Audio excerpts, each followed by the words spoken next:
When Denzel Washington sat down for what should have been another glowing interview, no one expected him to cry. Not him. Not the host. Not the millions watching live. But what started as a moment of vulnerability turned into something far deeper and darker. He reached into his coat, pulled out a letter, and what he read next brought the room to complete silence. Who wrote it? Why now? And what secret had he been hiding for over 40 years? Denzel Washington had walked onto countless stages before. Award shows, film premieres, charity galas, you name it. But this night was different. He was the final guest on a popular late-night talk show known more for comedy than confession. The crowd erupted as he appeared, flashing that familiar smile and giving the host a warm hug. But if you looked closely, you'd see something was off. Denzel's eyes weren't sparkling like they usually did. They looked tired, like he hadn't slept in days. The host didn't seem to notice.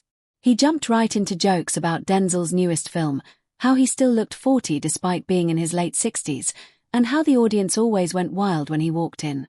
Denzel laughed politely. But he wasn't really laughing. Not like before. Then came the question. It was meant to be a heartfelt closer.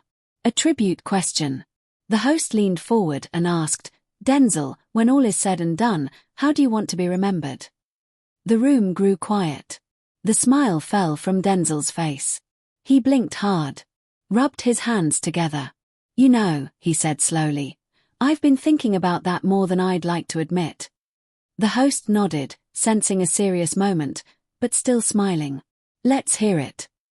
Denzel stared down at his hands for a few seconds. Then he looked up and gave a half-smile.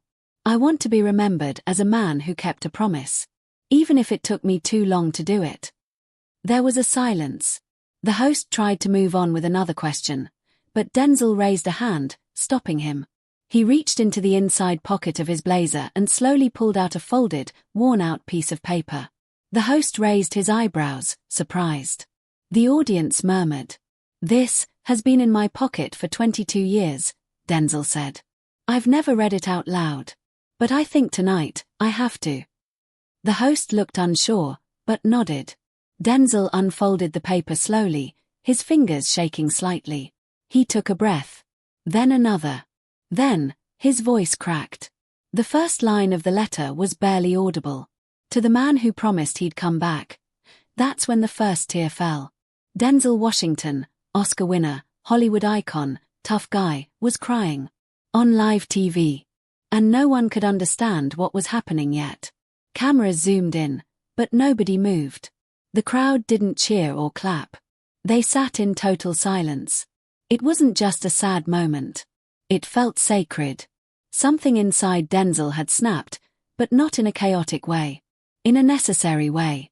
You could tell this wasn't just emotional, it was personal. Deeply personal. And whatever was coming next, the whole world was about to witness something unforgettable. A letter. A promise. And a story no one had ever heard before, not from Denzel, not from anyone. He folded the paper again but didn't put it away. He laid it gently on the armrest beside him.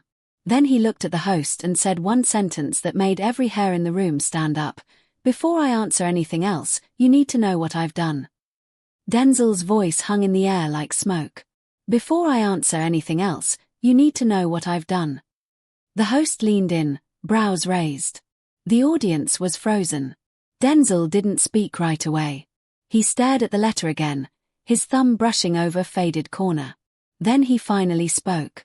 This letter was written by a boy I met in a place most people forget even exists. A rehab center in East Baltimore. I wasn't a patient. I was researching a role. He took a slow breath. And his name was Marcus. The room stayed dead silent. I met Marcus in 1999. I was preparing to play a man battling addiction, and my coach said, if you really want to understand, you don't just read about it. You live it. So I checked into the rehab center under a fake name. I wasn't famous there. I was just some guy named David. His voice cracked again. And Marcus was only 15. He had no parents. Raised in the system. In and out of shelters. But he had this spark, man. A fire.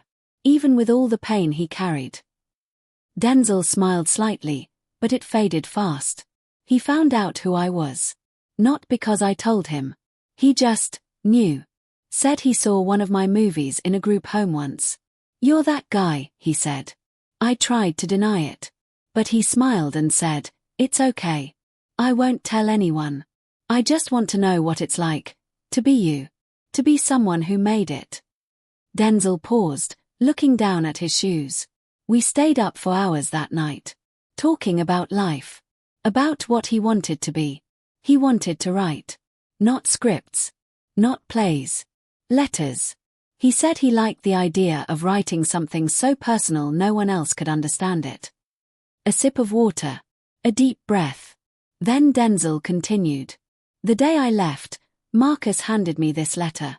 Said, 'Don't open it now. Open it when you've done what you said you would.' I asked what he meant. He said, 'You told me you'd come back. You promised.' I told him I would. That once the movie wrapped, I'd come back and see him. Maybe help him get into a writing program." He smiled like he believed me. "That's what haunts me." He held the letter up for the audience to see. I never went back. The movie took over. Then another one. Then another. And Marcus. Well, I never heard from him again. He looked straight into the camera. 2 years later, I got a call from someone who worked at the center. She found my number in an old file. Said Marcus had passed away. Overdose. 15. Dead. Alone. Denzel swallowed hard. She said the only thing he kept with him was a little notebook. Full of letters he never sent. One of them was to me. But this 1 inch, he held the letter up again, was the one he gave me. The one I never opened. Until a week ago.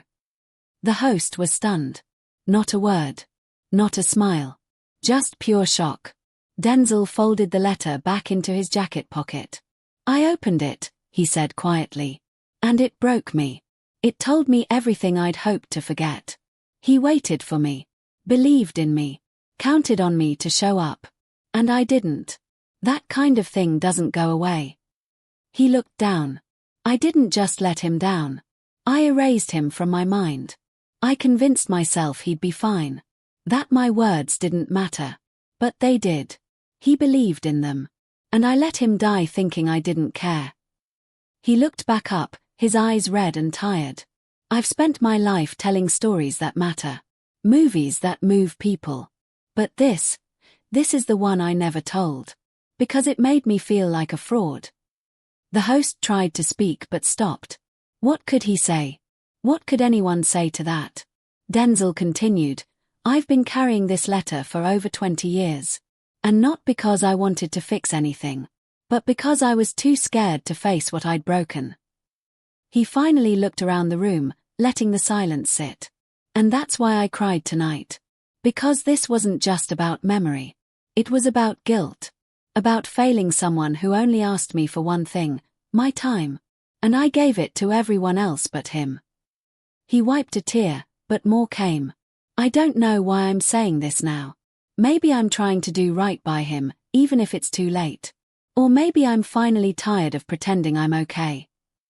And just like that, the man who played heroes, kings, and legends looked more human than ever. Not because he was weak, but because he finally told the truth. The kind of truth no award can make go away. The lights in the studio felt hotter now. The air felt tighter.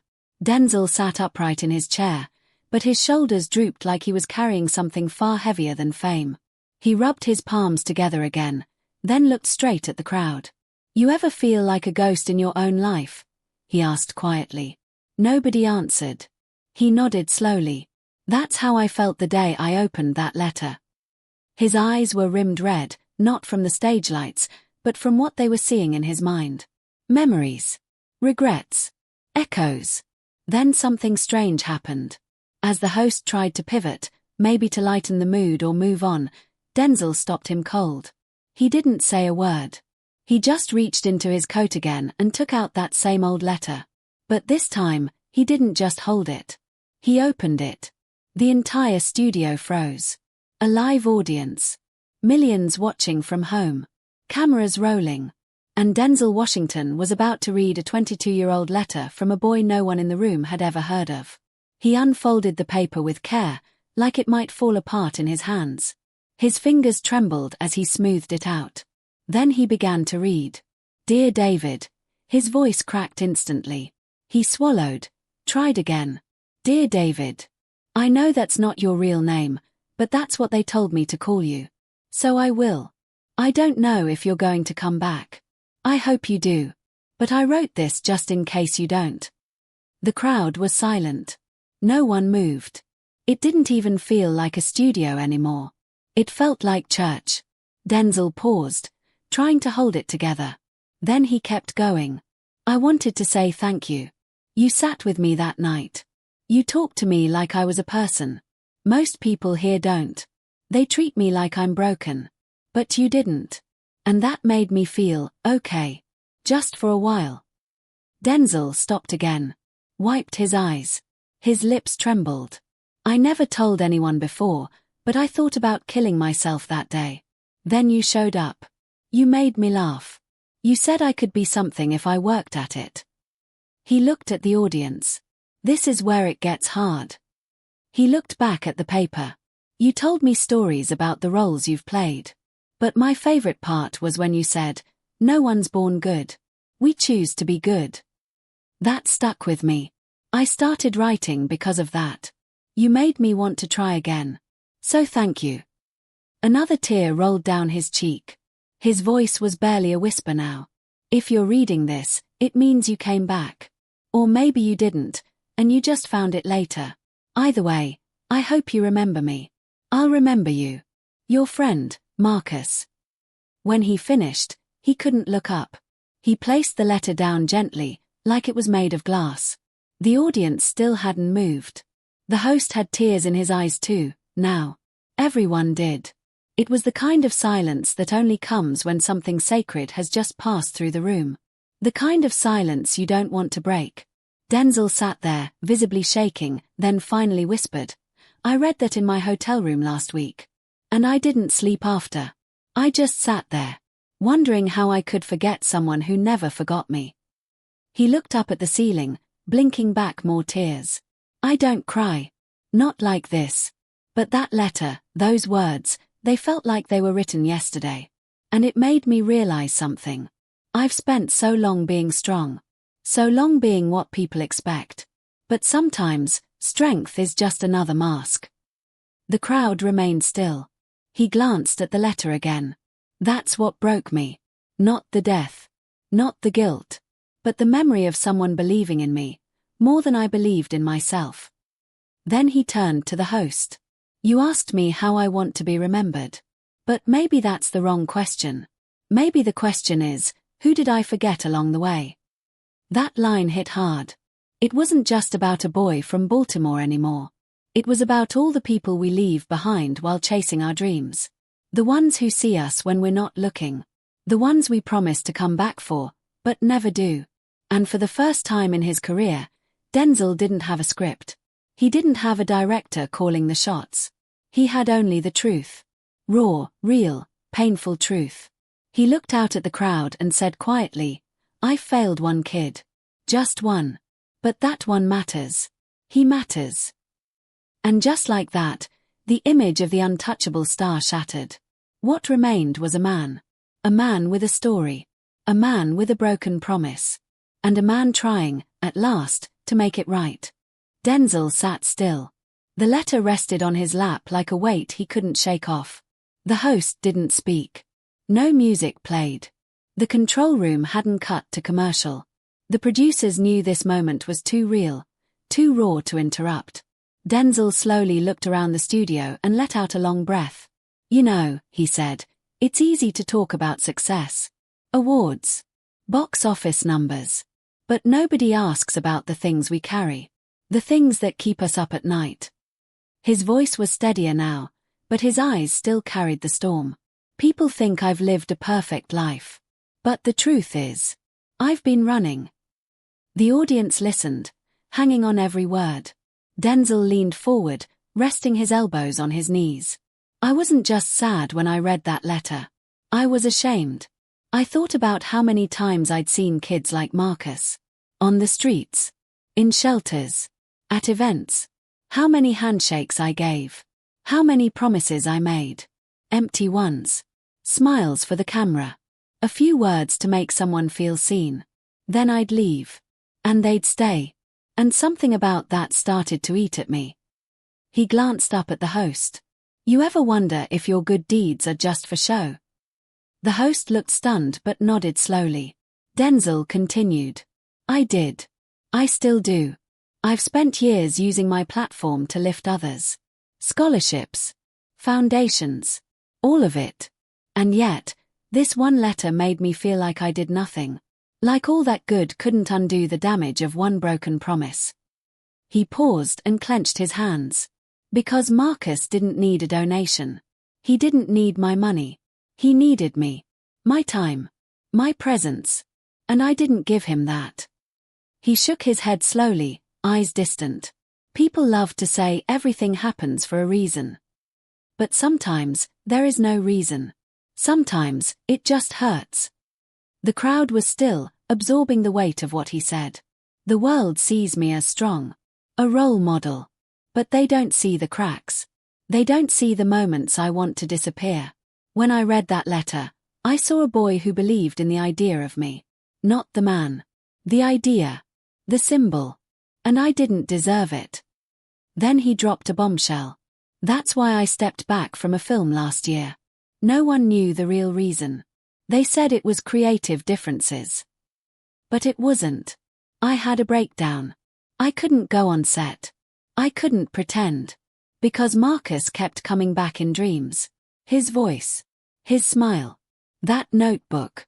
It followed me everywhere. I tried therapy. I tried prayer. But nothing worked. Until I opened that letter.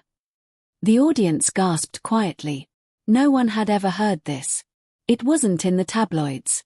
It wasn't on social media. It was the truth. And it came from a place no one expected to hear it from. Denzel rubbed his face with both hands. I didn't know how much I was burying. My past. My pain. I told myself I was fine. But I wasn't. And the more I ignored it, the more it controlled me. He looked back out to the crowd. I came here tonight thinking I'd talk about my new project. But when I sat backstage, something told me I had to bring the letter. I didn't know why. I just did. And now I think I understand. The host tried to speak, but he couldn't form a sentence. Denzel smiled faintly. It's okay. You don't have to say anything. Sometimes silence is the loudest response. Then he leaned back, folding his arms tightly, like he was holding himself together. The thing that hurts the most is knowing I'll never get the chance to say sorry to him. Not face to face. Not in a way that counts. And that's what makes this moment hard. He turned to the camera. But maybe someone out there needed to hear this.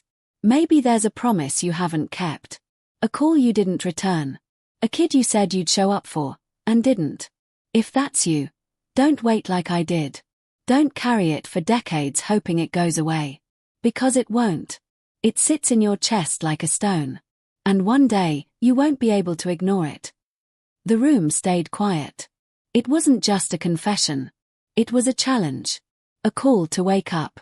Denzel's voice softened. Marcus believed in me when I was pretending to be someone else. He didn't care about the fame. He cared about the man. And I've spent 20 years trying to live up to that version of myself. He paused, swallowing hard. But now I know the truth. That version didn't exist. Until now. It wasn't a scandal. It wasn't a controversy. It was a moment of pure human truth. A man at the top of the world admitting he'd fallen short. And in that moment, the nation didn't cancel him. They didn't judge him. They saw themselves in him. In the broken promises. In the regrets. In the things left unsaid. That night, Denzel Washington didn't just open a letter. He opened a part of himself that had been locked away for years. And what poured out was more powerful than any performance he'd ever given.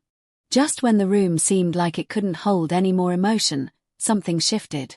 The audience didn't know it yet, But something was about to happen that would take the night from unforgettable to unbelievable.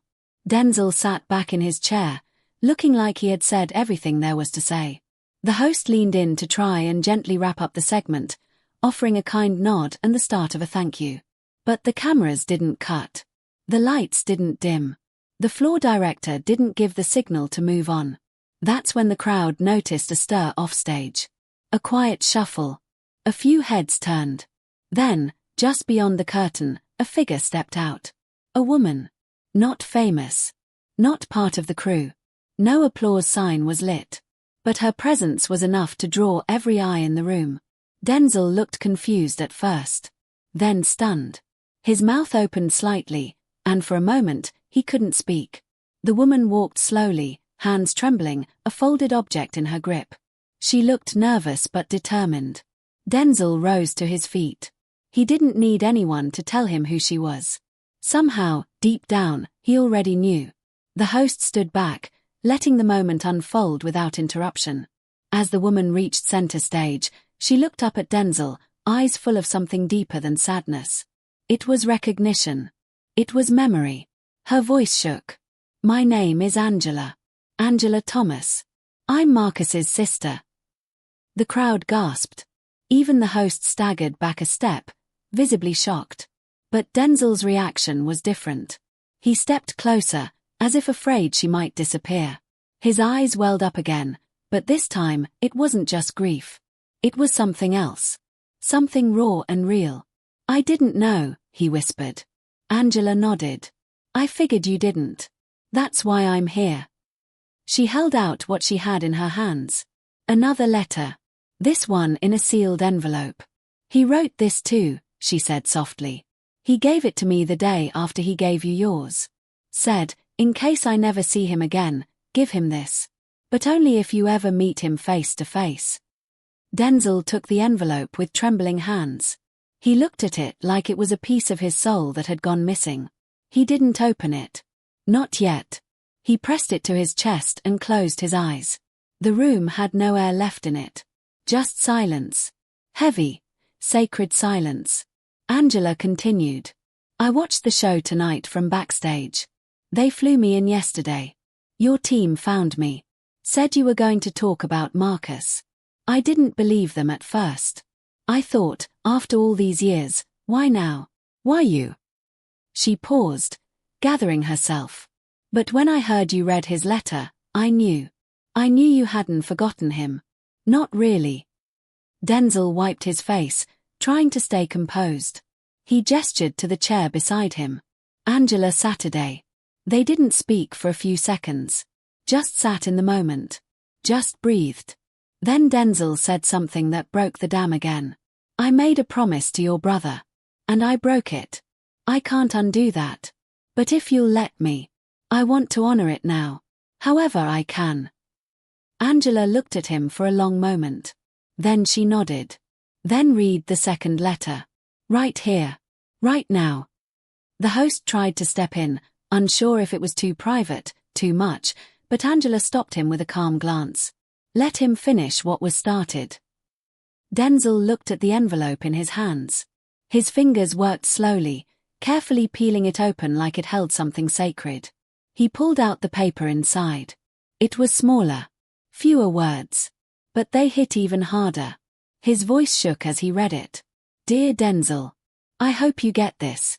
If not, it's okay. I just wanted you to know something. You didn't fail me. You changed me. Even if you didn't come back, I still believed in you. Because people like you don't come around often. And I didn't want to live angry. I wanted to live thankful." He paused to breathe, barely holding himself together. Then he finished. "You made me feel like I mattered. Just once. That's more than most people ever get. So wherever you are, whoever you are, thank you. And if you ever read this, promise me one thing. Tell someone else they matter. Do for them what you did for me. Even if it's only for one night. That's all it takes." Denzel folded the letter and held it close. Angela reached out and took his hand. "He meant every word," she said. "He talked about you like you were a superhero. But not the kind in movies. The kind that showed up when no one else did. Denzel nodded, swallowing emotion. Then I'll carry his words. Not just for him, but for every kid like him. The audience was no longer just watching a show. They were witnessing healing. Real healing. Two people brought together by loss, tied together by truth, now standing on the same stage where a promise had once been broken. That night, the cameras didn't zoom out. The credits didn't roll right away. The world saw a star lay down his pride, open his heart, and meet the past face to face. Not as an actor, but as a man. The show ended without a closing joke, without music, without the usual fanfare. The screen faded to black slowly, almost like it didn't want to interrupt what had just happened. The moment had left an impression that was bigger than television. Bigger than entertainment. That night, the clip of Denzel reading Marcus's letter, and then the second one from his sister, spread like wildfire across the internet. It wasn't just trending, it was everywhere. On the news. In headlines. On social media. People who had never watched that show before were now sharing it with captions like, "I haven't cried like this in years, and this changed something in me." And it did. Not just for the viewers, but for Denzel himself. He didn't speak publicly again for weeks. Not in interviews. Not in press releases. His PR team released a short statement thanking the public for their support and asking for privacy. But he didn't vanish. Instead, quietly, he flew back to Baltimore. No cameras. No entourage. Just him, a single bag, and a mission. He went back to that rehab center, the one where he met Marcus. It was still there. Run down. Smaller than he remembered. But it was still standing. The staff were different now. Most didn't know the story. But one woman recognized him. She had seen the show. When he walked in, she didn't ask for a picture. She just nodded and said, "You're back." He asked if he could see the room where he and Marcus used to talk. It was now a supply closet. He stood there in silence, looking at the walls, remembering the boy who changed him. Then he turned to the staff and made a simple request. "I want to rebuild this place. In his name." They looked at him in shock. "You mean a donation?" someone asked. He shook his head. "I mean a promise." He didn't want plaques or attention. What he wanted was a space that could give kids like Marcus a chance. A real chance. Not just hope, but tools. Not just visits, but time. Within months, renovations began. Denzel funded the entire rebuild privately. No sponsors. No flashy branding. Just one sign near the entrance that read, "The Marcus Thomas Center for Youth Promise." Inside were rooms for writing, reading, recovery, and storytelling. Young people were brought in from across the city to learn how to express their pain and their dreams through words. Just like Marcus did. Every wall was painted with quotes from the letters. The real words. Not from scripts, but from the heart. And while that was happening, something else began to change. People everywhere started sharing their own stories. Letters they never sent. Promises they forgot about. Teachers reconnecting with students. Fathers showing up where they hadn't before. The ripple effect from that one night reached further than anyone imagined. But Denzel didn't claim credit. In fact, he refused to be interviewed about it. He said, "This isn't about me. It never was. It's about what we leave behind when the lights go off." He began writing again. Not screenplays. Not roles. But letters. Hundreds of them. Some he mailed. Some he didn't. Some were for people from his past. Some were to himself. Angela became part of his life too. They stayed in touch, meeting often at the center. She helped lead workshops and even started a foundation to help kids who aged out of the system, like her and Marcus once did. The two of them became living proof that even the deepest regrets can bloom into purpose. That broken promises don't have to stay broken forever. But Denzel never read that second letter again. He kept it framed in his home, untouched, with a small note beneath it that said, "This saved me." He also never returned to that talk show stage. Not because he was afraid, but because he knew his story there was complete. That moment had said everything he needed to say. In its own way, It had closed a chapter that had remained open for too long. Still, when people asked others what their favorite Denzel movie was, more and more people started answering with, "That Night on Live TV." It became more than a performance. It became a part of his legacy. Not the awards. Not the money. But the truth. The courage to admit he failed, and the strength to turn that failure into something greater. Years later, students at the Marcus Thomas Center would read about that story in their lessons. They'd learn that even legends make mistakes. But what makes someone a hero isn't how many people cheer for them, it's how they show up when no one's looking. And in the end, that's what Denzel did. He showed up. Late, yes. But not too late. And that made all the difference.